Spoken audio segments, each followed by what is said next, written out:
Bueno, entonces vamos hoy con el tema que corresponde a la transición desde la dictadura franquista hacia la democracia liberal, hacia la democracia que se instituye a partir, notablemente, de la Constitución de 1978. Vamos primero a ver una especie de contextualización de los últimos años del franquismo, cómo el sistema dictatorial comienza a tener unas dificultades que se revelarán posteriormente insuperables, pese a que muchos de los partidarios de la dictadura pretendían que el sistema continuara tras la muerte de Franco. Veremos cómo la muerte de Franco significa el inicio del fin de un sistema que se instituye 40 años antes o 36 años antes. Así hablaremos de en quién recae la jefatura del Estado en un principio, ¿de acuerdo? Recordad que el jefe del Estado era el propio Franco, ¿sí? Si bien España era un reino, como quedaba explícito desde las leyes franquistas, no había rey, ¿de acuerdo? El jefe del Estado no era el rey, sino que era Franco. No fue hasta que murió Franco que no se restaura la monarquía Borbón de manera plena. Así veremos también, como digo, estos distintos proyectos de transición o no, dependiendo de los grupos que lo defendieran, por ejemplo, como he dicho, los propios franquistas, que pretendían más bien una continuación que una transición, la transición de los franquistas reformistas, el modelo de transición de los socialistas, de los comunistas, de los nacionalistas vascos, catalanes, etcétera, etcétera. Para cerrar este primer apartado del contexto histórico, hablaremos de las presiones que la dictadura sufriría, sobre todo en el plano laboral y en el plano social, por parte de la clase obrera española de estos años. Una clase obrera que, a imagen casi del resto de trabajadores europeos, sufre la crisis del petróleo de 1973, bien, que supone un serio revés para todas las economías occidentales, dependiente precisamente de la importación de petróleo, en particular de los países de la OPEP, que suben los precios del barril de crudo de manera exponencial. Ahora lo veremos. Por lo tanto, esta transición, como digo, se inicia así con la muerte de Franco, pero también con los últimos gobiernos de la dictadura, gobiernos que están dirigidos en un principio por Arias Navarro, que es a quien Franco había nombrado como sucesor a la jefatura del gobierno, que no a la jefatura del Estado. ¿Cómo Arias Navarro sería sustituido por Adolfo Suárez? ¿Quién sería realmente el conductor de la transición en el plano más bien administrativo y burocrático? Sería él quien impulsaría las leyes para llegar de una manera efectiva a establecer un sistema democrático liberal. Bien. Enseguida veremos también cuáles son las características de este sistema. Bien, un sistema en el que se basa en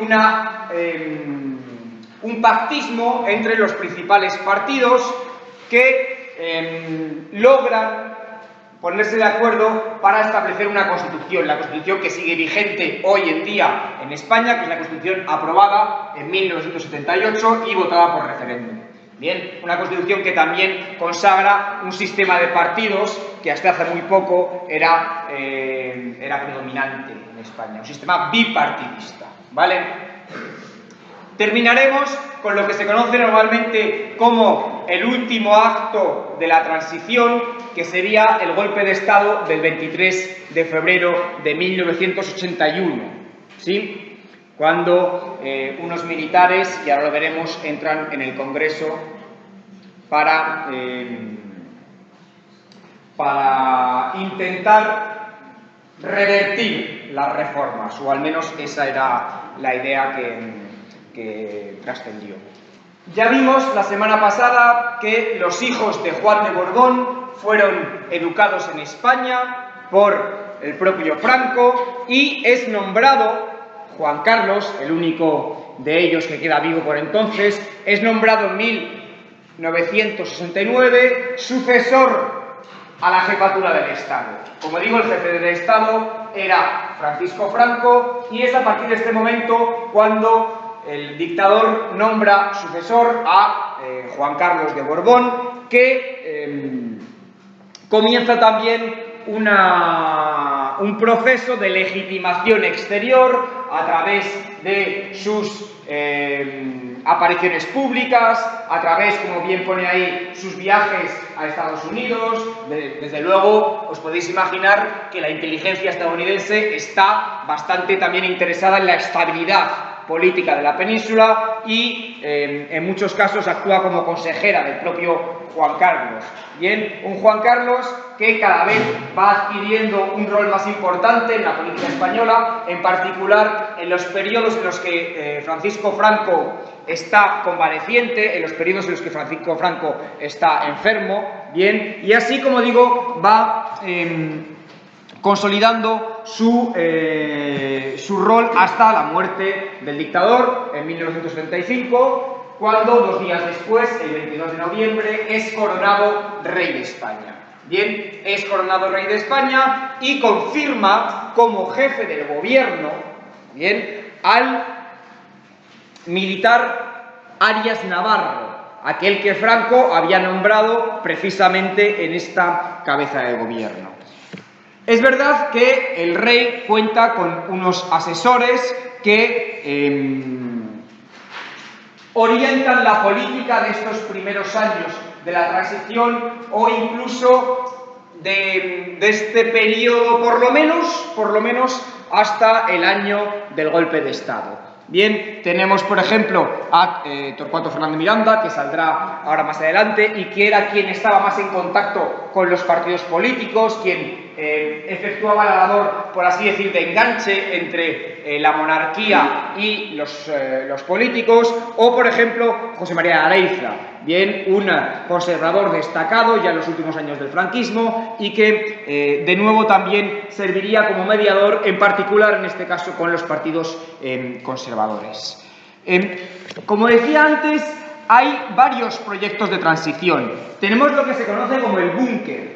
El búnker es la manera peyorativa que se le dio a aquellos que querían resistir con el sistema franquista a toda costa. Bien, aunque hubiera muerto Franco, su idea era que el franquismo era el mejor sistema posible, desde luego para ellos.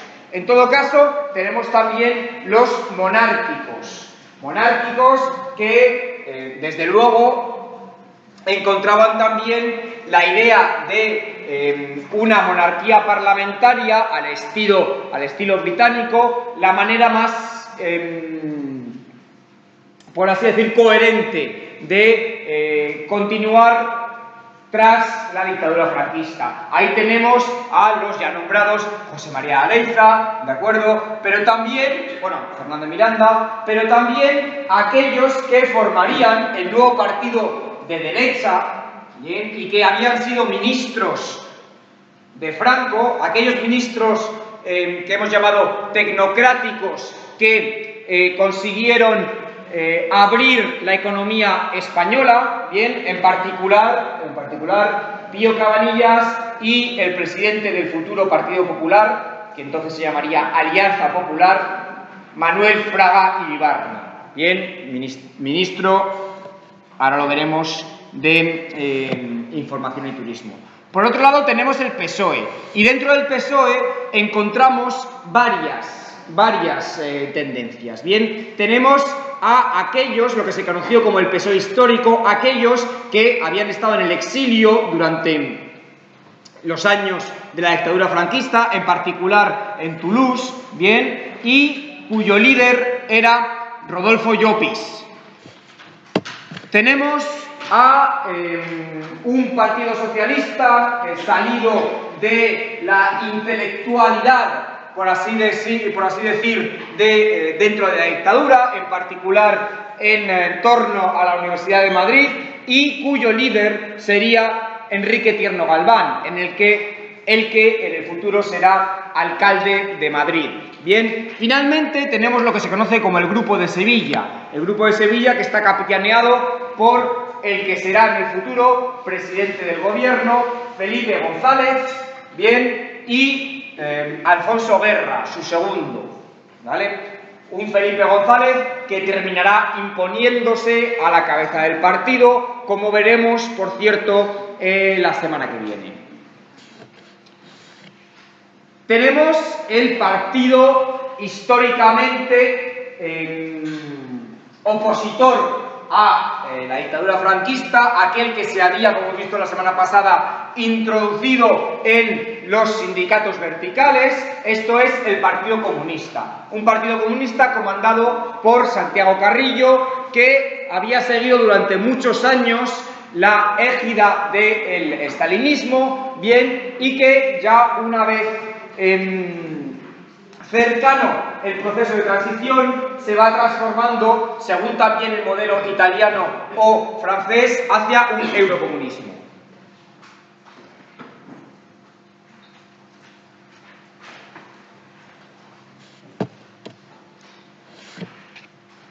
Tenemos todavía, además, unos partidos de izquierda revolucionaria, bien, lo que se conocería como la extrema izquierda, como el Partido Socialista Unificado de Cataluña, y por lo tanto adscrito al territorio catalán. Tenemos la Organización Revolucionaria de Trabajadores, tenemos el Partido de Trabajadores de España, bien, tres agrupaciones que, como digo, capitalizaban el voto de extrema izquierda, que en ese momento era bastante significativo, no importante, pero sí significativo. Pero además tenemos aquella extrema izquierda que se llamaba a sí misma revolucionaria y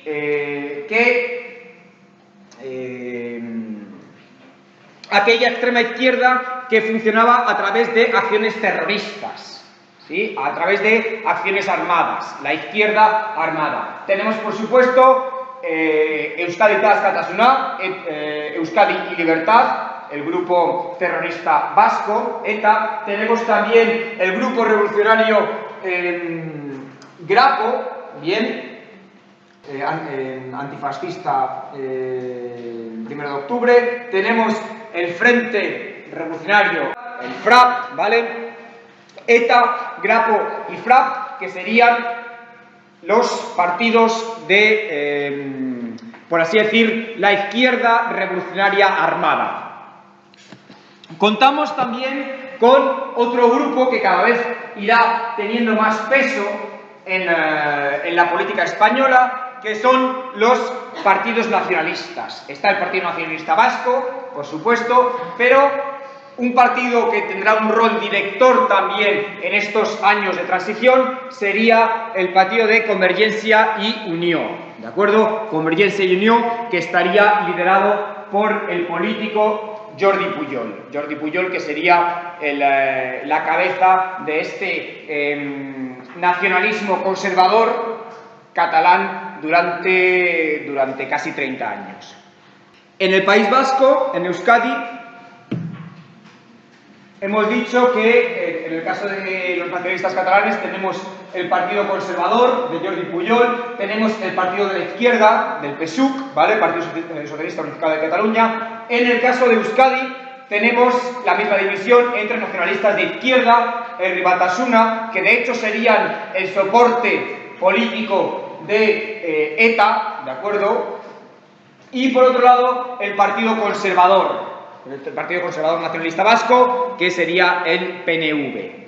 Estamos en unos años en el que la composición social del país había cambiado. Recordad que dije la semana pasada que los cambios económicos, pero también y evidentemente la inexorable evolución social debida al cambio generacional, trae unas nuevas formas de socializar, trae también unas nuevas formas de organizarse, en el caso en particular de las clases obreras. Unas clases obreras que en muchos casos vivían en las periferias de las ciudades, bien, en particular de las ciudades industriales o de la capital de Madrid, en unos suburbios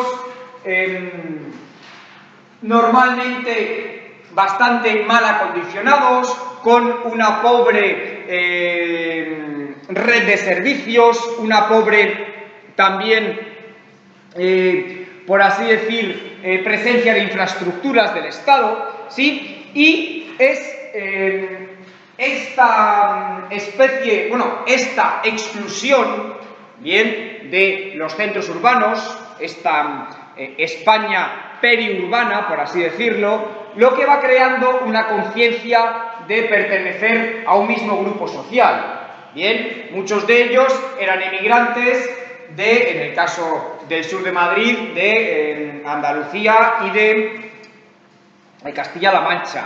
Por ejemplo, también en Cataluña había una migración muy importante de andaluces y extremeños. Bien, en País Vasco una fuerte emigración de Castilla, pero también de otros puntos de Galicia. Todo esto va creando unas condiciones comunes, bien, va creando unos intereses comunes que se van canalizando también a través de los sindicatos, como hemos visto la semana pasada, pero también a través de las asociaciones de vecinos, por ejemplo.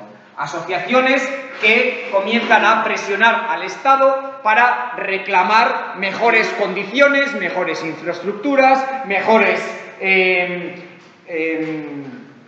perspectivas también educativas para sus hijos y laborales, etcétera, etcétera. Son asociaciones y son maneras de socializar que tienen que ver, como he dicho, con la organización en los centros de trabajo.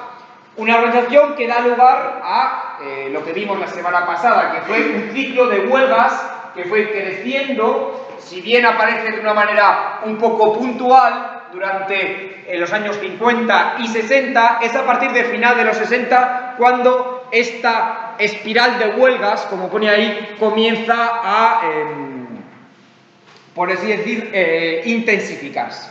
Bien, se crean, por ejemplo, las comisiones obreras, que eran grupos de trabajadores que se organizaban para presionar a la patronal y poder conseguir mejores condiciones. Bien, son aquellos grupos también que organizan las huelgas. Una de las más importantes y las más sonadas sería la huelga de Vitoria. Vitoria, pensad que es la tercera ciudad del País Vasco, la que está más al sur y por lo tanto la que está también más cerca de Castilla. Es una de las ciudades también más industrializadas, con un fuerte componente de inmigración castellana, con una presencia obrera importante.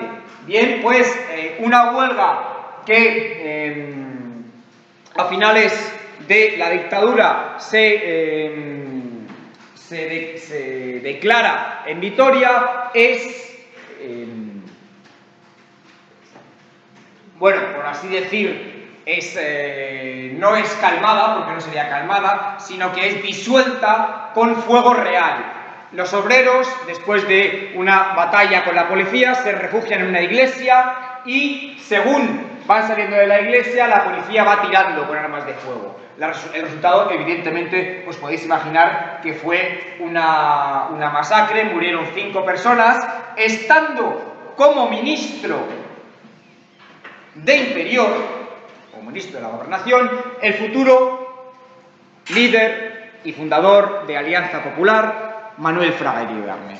Un Manuel Fraga que, a partir de este momento, y sus sucesores comenzarán a usar cada vez más los estados de excepción. Esto es que no se puede estar en la calle hasta a partir de cierto momento, que no se puede uno reunir, Bien, esto es un estado de excepción. Como, por ejemplo, también se toman soluciones drásticas como la militarización de los servicios, por ejemplo. Bien, esto es que si los conductores de autobús hacen huelga, son los militares los que toman estas funciones. Bien, esto, por cierto, se hace con un consenso cada vez más amplio, un consenso con una oposición, en particular por parte del Partido Socialista, que refleja también estas negociaciones que se están teniendo ya bajo mano justo antes de la muerte del dictador. Por lo tanto, estos sucesos también ocurren bajo el gobierno de Carlos Arias Navarro, que había sido nombrado a la cabeza de este gobierno tras la muerte, recordad, tras el asesinato del almirante Carrero Blanco por parte de ETA. ¿Sí? Arias Navarro, lo he dicho antes, sería también el presidente del gobierno bajo los primeros años de la monarquía de Juan Carlos y llegaría a un momento crítico precisamente en estos años de 1976 tras la huelga de Vitoria que acabo de comentar. Esta huelga de Vitoria que significó un enorme descrédito para la política de estos años y que significaba también para el rey la necesidad de remodelar el gobierno y de darle un nuevo impulso a esta idea democratizadora, bien, de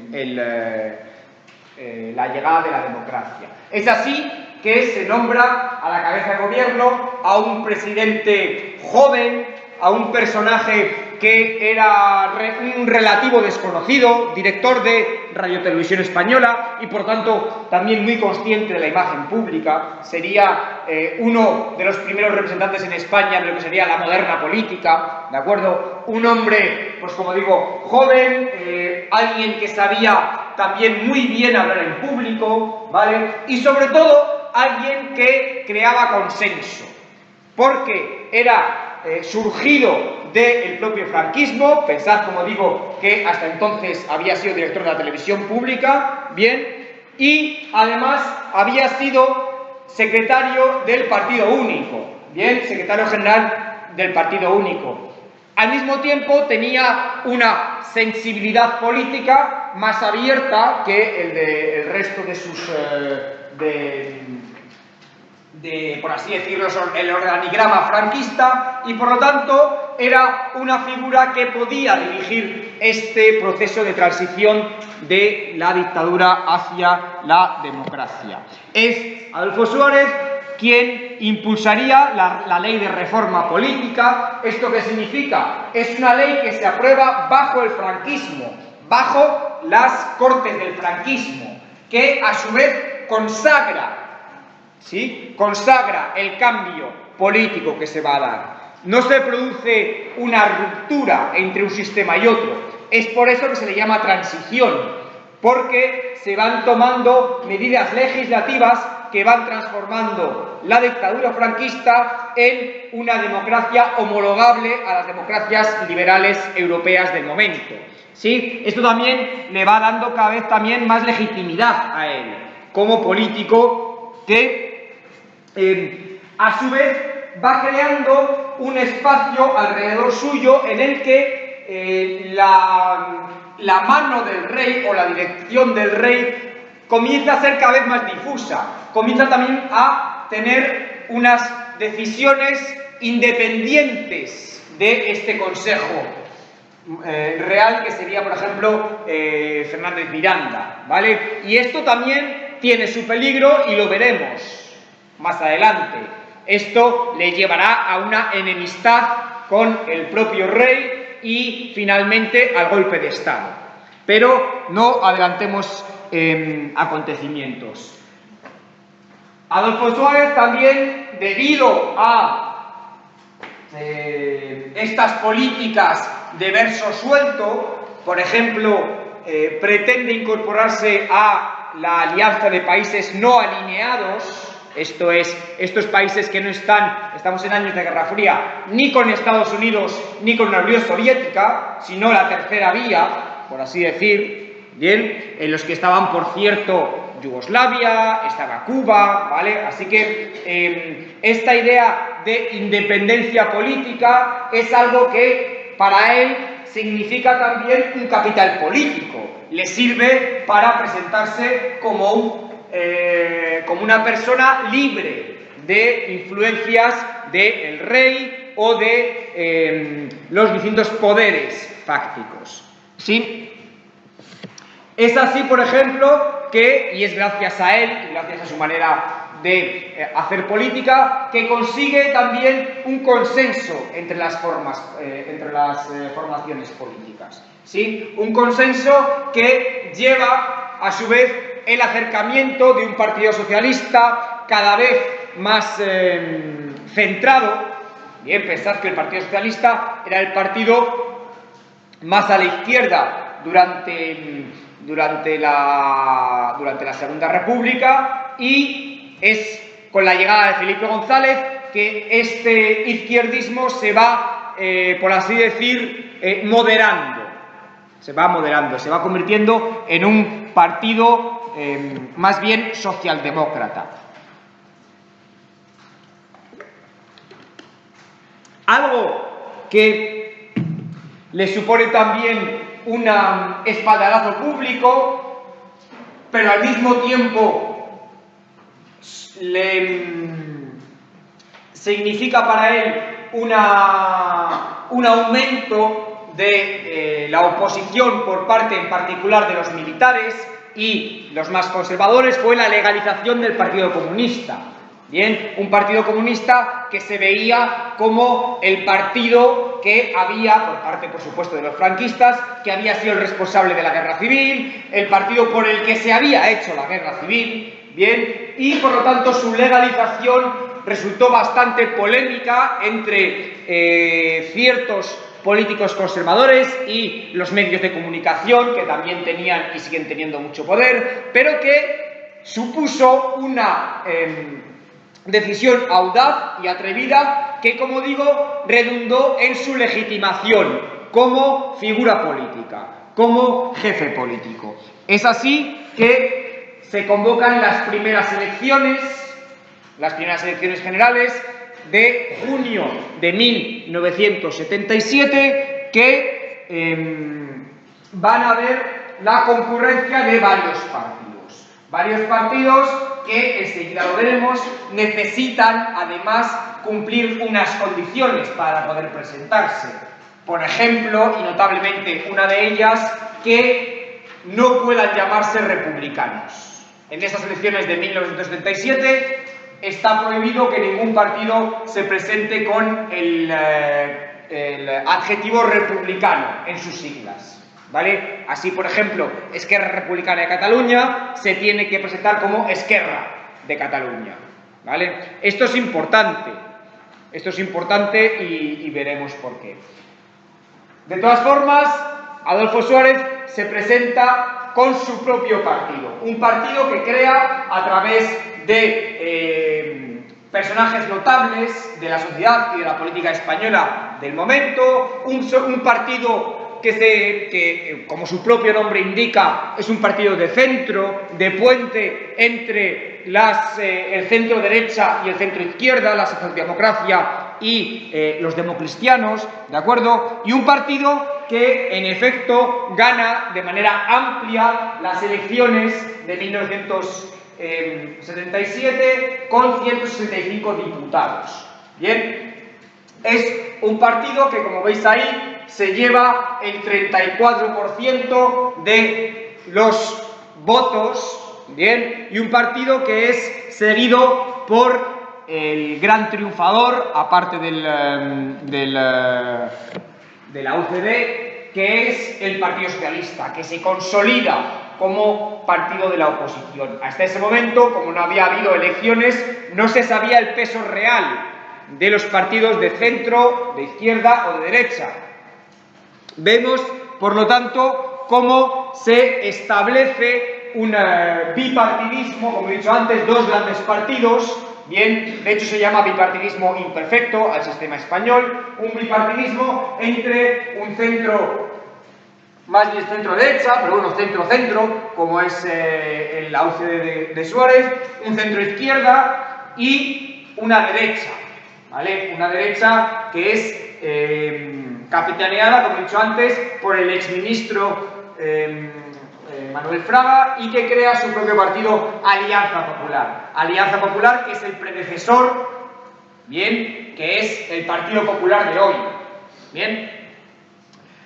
Es importante ver, por ejemplo, cómo otras minorías tienen un peso importante, como es el caso del Partido Nacionalista Vasco con 8 diputados, o el Convergencia y Unión con 11, pero también la izquierda. Bien, la izquierda de la izquierda, como el Partido Comunista, que tendría un 10% casi del escrutinio, esto es 20 diputados, o el Partido Socialista Popular de Tierno Galván, este Partido Socialista del Interior que decía antes, que obtiene nada más que 6 diputados. Bien, este proceso de transición se ve acompañado por lo que se ha ido nombrando o se ha ido conociendo últimamente como la cultura de la transición. Bien, una cultura del consenso, una cultura del acuerdo entre los partidos políticos que se comprometen a realizar una política de moderación. Una política de moderación que significaba también, por supuesto, y recordad, como ocurrió durante la Restauración, bien, una aceptación de la monarquía. Una aceptación de la monarquía que conllevaba la prohibición de poder llamarse republicano en las elecciones del 77, por ejemplo, que conllevaba también, como es el caso del Partido Comunista, la aceptación de la bandera bicolor. Recordad que la República tenía una bandera tricolor, ¿verdad? Bien, los partidos políticos, en particular el PSOE y el Partido Comunista, se vieron obligados o se obligaron ellos mismos a aceptar esta bandera bicolor. También tenemos por parte de la izquierda el ataque de los grupos terroristas, ETA y Grapo, que están produciendo también una presión sobre el sistema por las amenazas, como digo, militares, de presiones ante un golpe de Estado y por las acciones terroristas, bien, por la estrategia de tensión, como digo, de grupos como ETA, como Grapo, pero también de un terrorismo de extrema derecha, bien, de neonazis, de skinheads, que están también presionando para la vuelta a un sistema anterior o incluso para el establecimiento de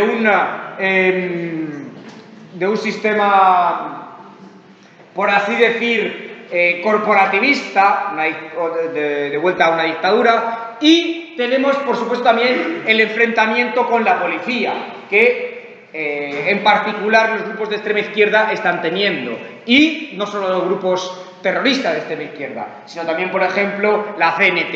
¿Sí?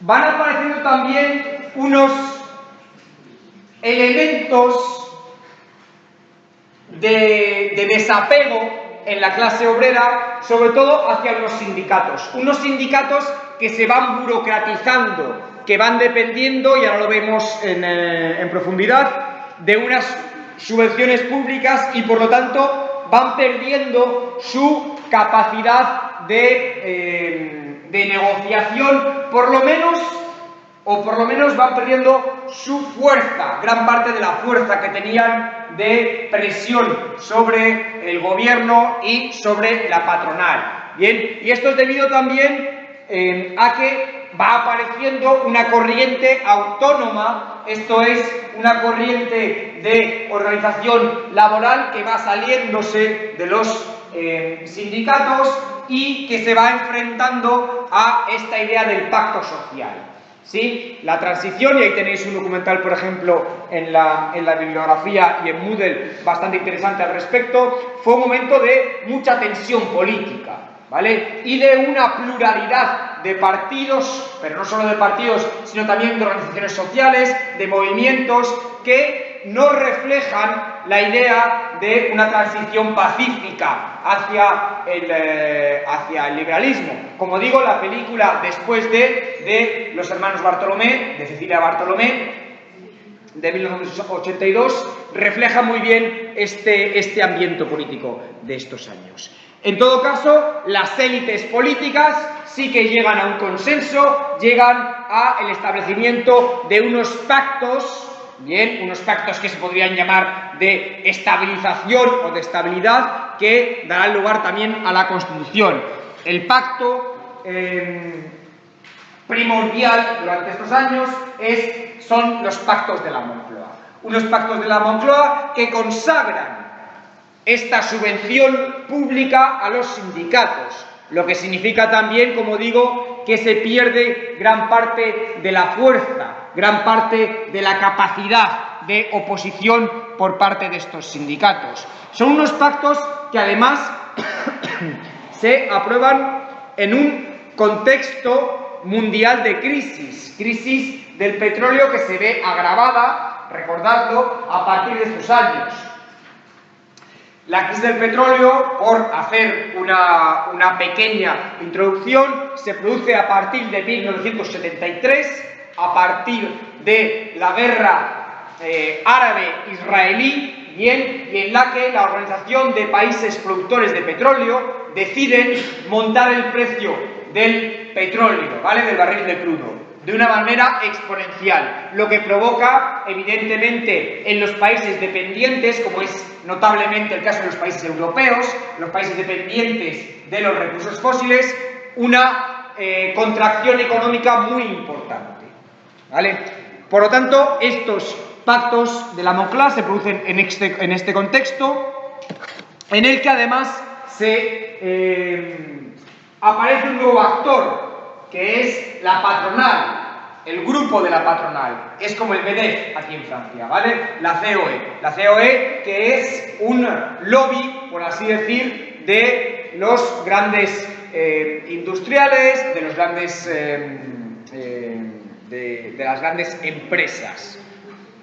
Unas grandes empresas que hacen mucha presión también sobre el gobierno para establecer una política de control de salarios, bien, que no suban los salarios más que los beneficios, un control de los precios, de la inflación. Pensad también que son los años en los que se está configurando cada vez con más fuerza la Comunidad Económica Europea, una Comunidad Económica Europea que va teniendo como futuro el establecimiento de una moneda única, ¿sí? Para ello se van tomando pasos para controlar la inflación, que no es más que el control de precios, que no suban o bajen demasiado los precios, ¿vale? En realidad que no suban, pero bueno. Se establece, por lo tanto, también una política de rentas. Los salarios pueden subir si sube la productividad, como había ocurrido durante el franquismo, pero no de manera, por así decir, horizontal en todos los ramos de la industria.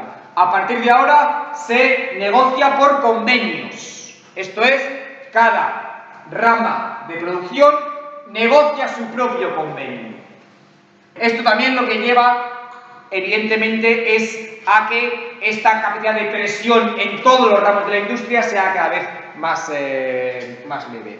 Tenemos, por lo tanto, también la aprobación de un lado social de los pactos de la Moncloa, y son políticas de redistribución, políticas de renta, de redistribución de la renta, esto es, los impuestos, ¿vale?, que permitan que aquellos que más tienen puedan aportar más para poder mantener el gasto del Estado. Esto es algo que no fue bien acogido por la patronal, pese a que la Unión Europea y la organización, la OCDE, de países desarrollados, tenían ya unos estándares fiscales de recaudación, etcétera, etcétera, a los que España quería o debería haberse ajustado, y que, como digo, fue opuesto con fuerza por parte de la patronal, y por lo tanto una presión fiscal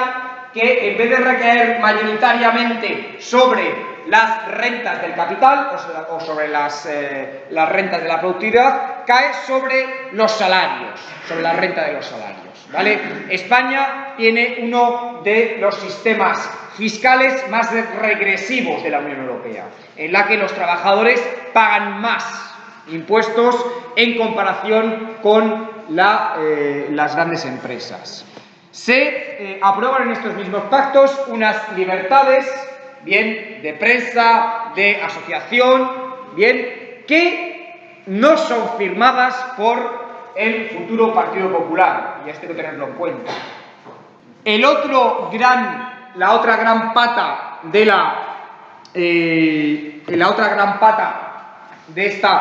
de este régimen del 78 es la Constitución. Tenemos por un lado los pactos de la Moncloa y por otro lado la Constitución de 1978. Una Constitución que se inspira no de la última Constitución democrática de la Segunda República Española, sino de la Constitución de 1878 de la Restauración borbónica. Esta Constitución, como aquella, se hace a través de una comisión. Pensad que cuando se convocan elecciones en 1977, no se convocan como elecciones constituyentes. Las elecciones constituyentes son aquellas en las que la población elige a los representantes que van a negociar una constitución. Bien, si bien las elecciones del 77 dieron una proporcionalidad y una representatividad a aquellos votos, bien, nunca se convocaron como constituyentes. En todo caso, esta Constitución no se discutió en el Parlamento todos los puntos, como sí ocurrió durante la Segunda República, sino que fue elaborada por una comisión, lo que se conoció de una manera un poco propagandística, ¿vale?, y geográfica, como los padres de la Constitución.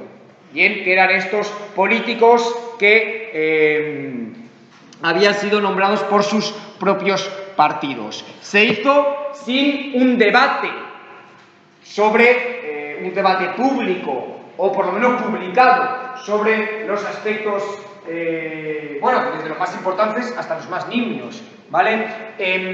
Es una Constitución en la que se consagra el poder de la Iglesia. La Constitución española no dice que España sea un país laico, sino que dice que España es un país aconfesional, lo que significa que la Iglesia, porque así lo dice, conserva su carácter primordial y particular en la Constitución española. Esto permite, por ejemplo, que haya una red de colegios religiosos, ¿vale?, que hagan las funciones de la educación pública, por ejemplo, que es el caso de la educación concertada, ¿sí?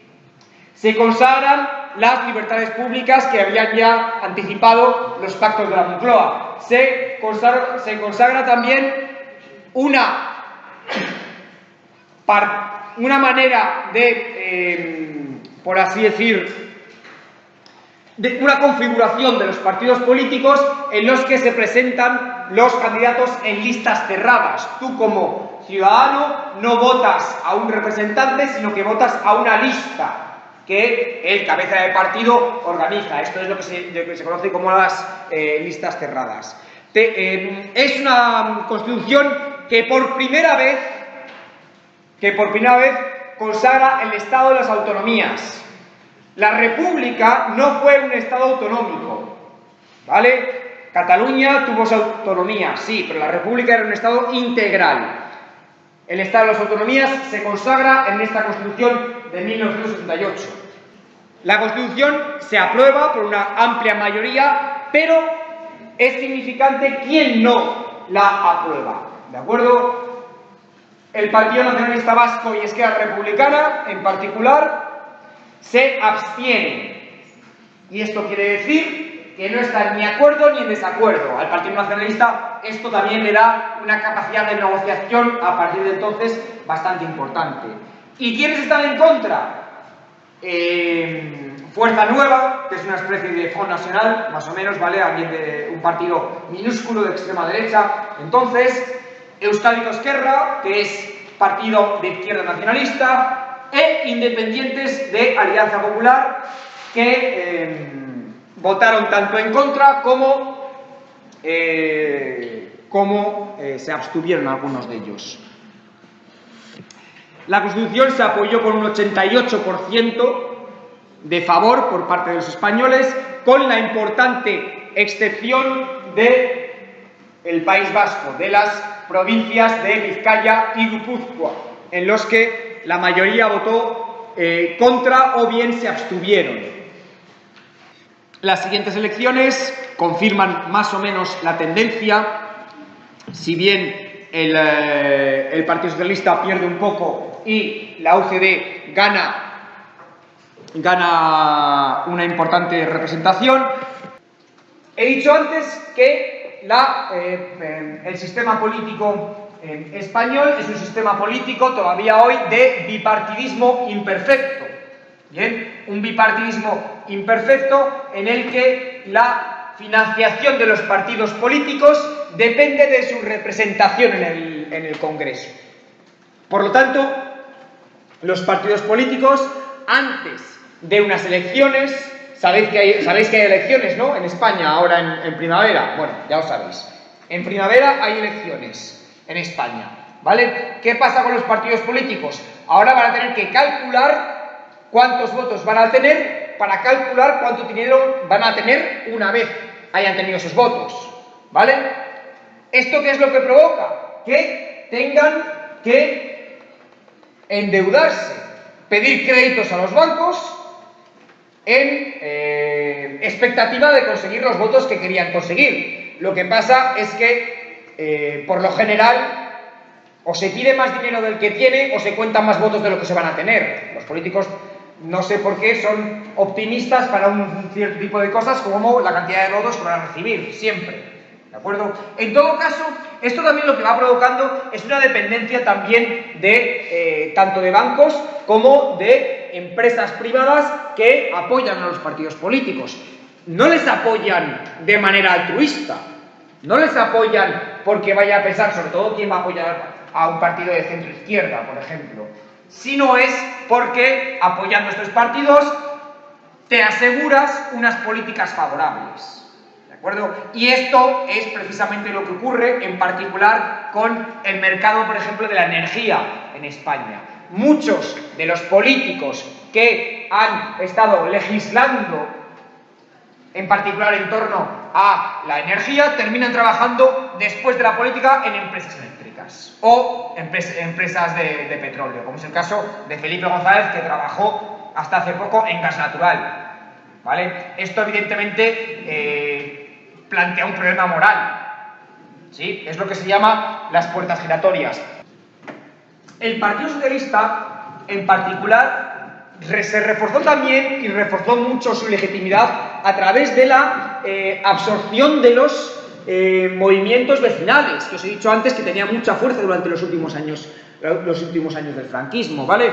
Y esto fue importante porque también comenzó a institucionalizar una gran parte de la protesta y de la oposición. Este sistema de bipartidismo imperfecto lo que provoca también es una representatividad imperfecta, ¿de acuerdo? Una ley de Hont que da mucho menos peso a los pequeños partidos y, por lo tanto, en este caso, los partidos pequeños de izquierda y derecha se ven cada vez menos representados y también, por supuesto, por sus propios errores, por las luchas internas también de estos partidos, ¿vale? Por, como digo ahí, el dogmatismo básico, escaso pragmatismo, etcétera, etcétera. Es así que la mayoría de la población comienza a entrar en lo que se conoce como los años del desencanto, ¿vale? En los que esta voluntad de cambio que había traído el Partido Socialista y la transición, y etcétera, etcétera, comienza ya a dar síntomas de agotamiento, ¿bien? Y mucha de la gente, finalmente, lo que hace es entrar en nuevos movimientos sociales que defiendan o reivindiquen ciertos derechos. El caso, por ejemplo, del feminismo, es el caso del antimilitarismo o del ecologismo, ¿vale? Que significan otro tipo de luchas, ¿vale? Don Carlos Navarrete Merino, no. Don Manuel Núñez en Cabo. ¿Qué pasa? No. No. ¿Qué pasa? ¡Quieto todo el mundo!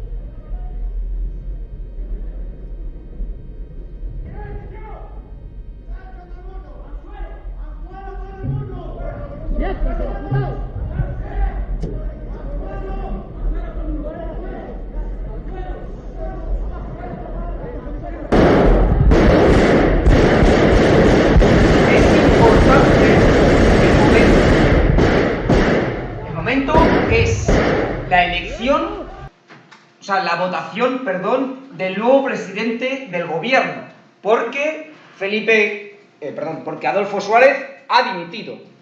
Bien, Adolfo Suárez dimite del gobierno y nombra a Leopoldo Calvo Sotelo como, Leopoldo Calvo Sotelo, que era el vicepresidente en ese momento, va a ser votado presidente. ¿Vale? ¿Por qué dimite Suárez? Bueno, Suárez tenía en contra, ya lo hemos visto, a importantes sectores de los ámbitos conservadores en España. Bien, el caso claro de las Fuerzas Armadas, que en muchos casos ni siquiera le perdonaban todavía que hubiera legalizado el Partido Comunista. Tenemos también el caso de Alianza Popular, de la Alianza Popular de Fraga, que veía cómo le había robado su espacio electoral del que hablaba antes.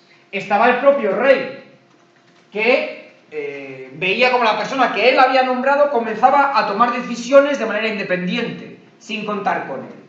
Y por último, tenemos también la Iglesia, porque están empezando a discutirse y a pasar leyes de ámbito de el matrimonio civil, el divorcio. Se está empezando a discutir una posible ley del aborto, ¿vale?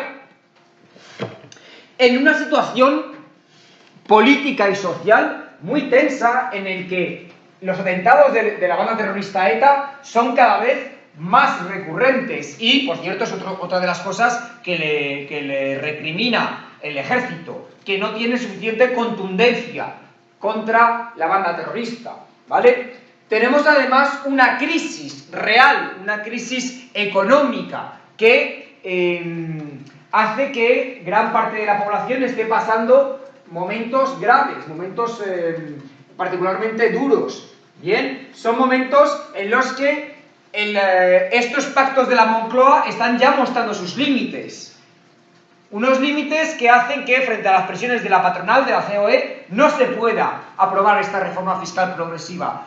Tengan que pagarse los costes de la crisis mediante la extracción de impuestos indirectos. Bien, por lo tanto, mediante uno de los impuestos, ya lo hemos visto, más injustos. Estamos con una tasa récord de desempleo. Fijaros que era de 500.000 en el 76, llega a 2 millones, se cuadruplica en 4 años, ¿sí?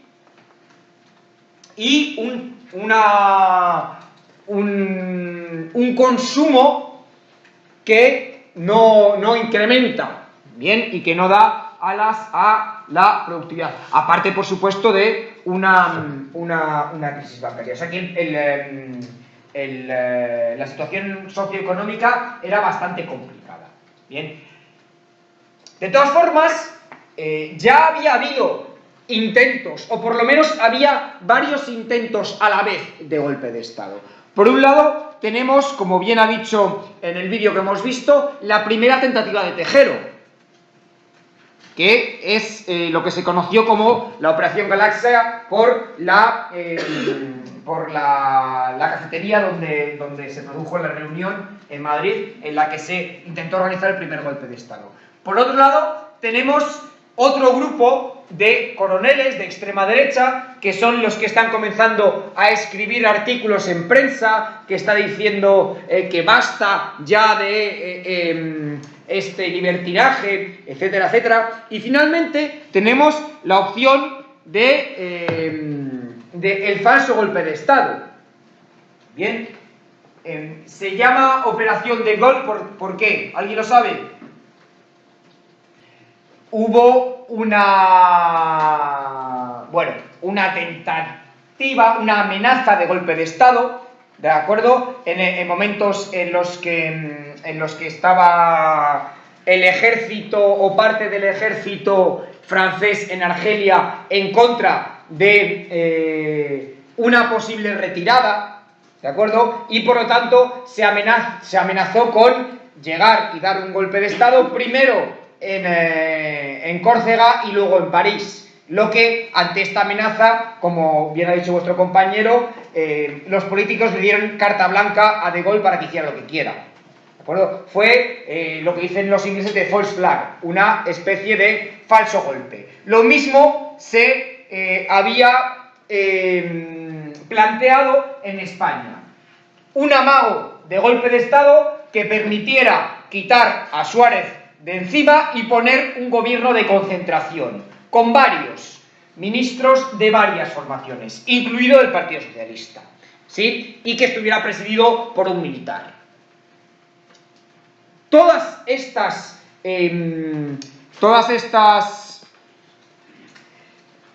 conspiraciones tienen que ver más o menos con la que se hizo finalmente. Bien, que hoy queda claro que fue una operación para acabar políticamente con Suárez y establecer, legitimar finalmente la posición del rey como un rey demócrata, como bien habéis visto, por cierto, en el vídeo, ¿de acuerdo? En el que él se presenta como defensor de la democracia, etcétera, etcétera. Este último año, antes de las elecciones en las que ya sí gobierna Leopoldo Calvo Sotelo. Es un año en el que el Partido Socialista cada vez va teniendo un peso mayor en la política nacional y, de hecho, la mayoría de las leyes importantes, de las decisiones importantes del partido en gobierno, que sigue siendo la UCD, se negocian con los socialistas. Este es el caso, por ejemplo, de la Ley Orgánica de Armonización de Proceso Autonómico, que fue la que establecería bien el hecho que hubiera unas comunidades que accedieran más rápido a la autonomía, como es el caso es lo que se conoció como la vía rápida y la vía lenta a la autonomía. El caso de la vía rápida de Cataluña, País Vasco, Galicia, pero también Andalucía, por cierto, ¿vale? Y Navarra, y luego los que accedían de manera lenta y que tenían menos competencias. Todo esto cambió en el 92, pero esto lo veremos la semana que viene. En todo caso, se llegan a acuerdos también con los sindicatos y con la COE, ¿vale? Una manera de establecer una ley laboral, que sería la que todavía sigue vigente, que establecería, por ejemplo, que la prohibición para menores de 16 de emplear a menores de 16 años, ciertas reglas básicas, y que por supuesto además consagrarían la dependencia de los sindicatos de la financiación pública. Son años también en los que se está negociando la entrada en la Comunidad Económica Europea y en la OTAN, ¿vale? Y esto también tiene una importancia capital, porque significa que se tienen que empezar a respetar lo que luego serán los tratados de Maastricht. Bien, respetar lo que serían las políticas económicas de convergencia de la Unión Europea, que se establecen en todos los países en estos mismos años, ¿vale?